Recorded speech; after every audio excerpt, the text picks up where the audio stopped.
Former President Jimmy Carter has died at the age of 100. Carter served as the 39th president of the United States and was the longest living former president. He also became well known for his humanitarian efforts in and out of the Oval Office. Jim Stratman is joining us from the federal courthouse. Flags are expected to be flying today, Jim, at half-staff.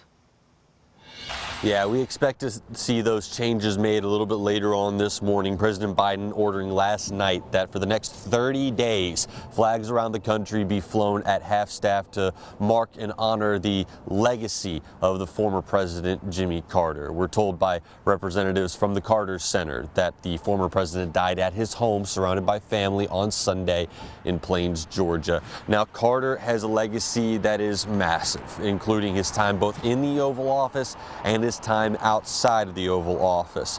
Carter defeated Gerald Ford back in 1976 to become the 39th president of the United States.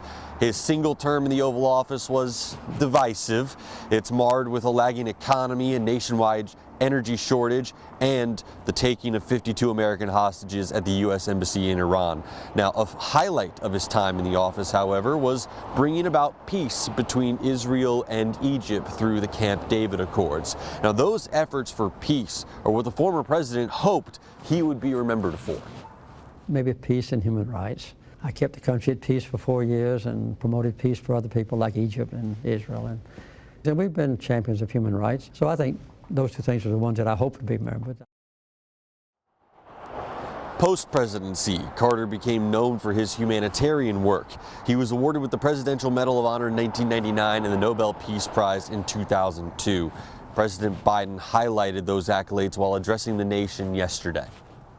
He forged peace, advanced civil rights, human rights, promoted free and fair elections around the world. He built housing for the homeless with his own hands. And his compassion and moral clarity lifted people up and changed lives and saved lives all over the globe.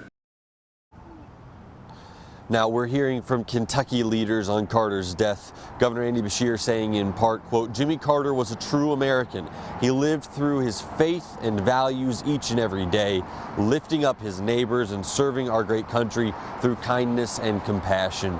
U.S. Senator Mitch McConnell also releasing a statement saying in part, quote, President Carter lived a truly American dream. After every season when life led him to lofty service far from home, he came back home again. Carter's state funeral service will be happening in Washington on January 9th. After that, he will be laid to rest at his home in Plains, Georgia, in the backyard next to his wife, Rosalind. Eric, Grace. Thank you. Carter visited Kentuckiana several times during his life. One of the most notable trips came in 1979 when he was running for re-election. People in Nelson County flooded the streets for a look at the president. We dug into the WHAS11 vault and found our team coverage from that day. In our next half hour, we'll show you that archive footage. And you can watch our nationwide coverage on the WHAS11 Plus app. Hear from family and those who knew Carter the best. You can download the WHAS11 Plus app wherever you get your apps.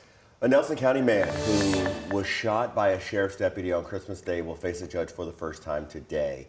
The Nelson County Sheriff says his deputies confronted 51-year-old Scott Hart on Margaret Lane in Cox's Creek just after midnight.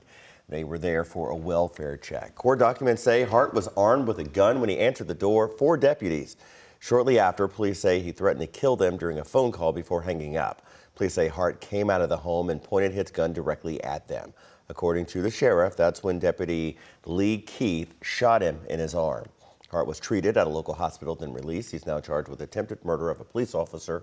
His court time is 10 a.m. A Louisville area pool company owner will be sentenced today after pleading guilty to theft in southern Indiana. Tracy Davenport accepted a plea deal in Clark County Court earlier this month.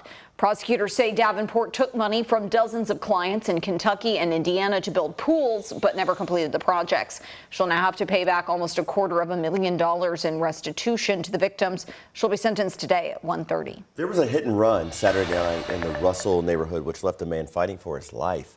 This happened just after 7 p.m. at 28th and Broadway. Police told us the man was in the crosswalk when he was hit. He was taken to a local hospital. His injuries are considered life-threatening. The car that hit him did not stop.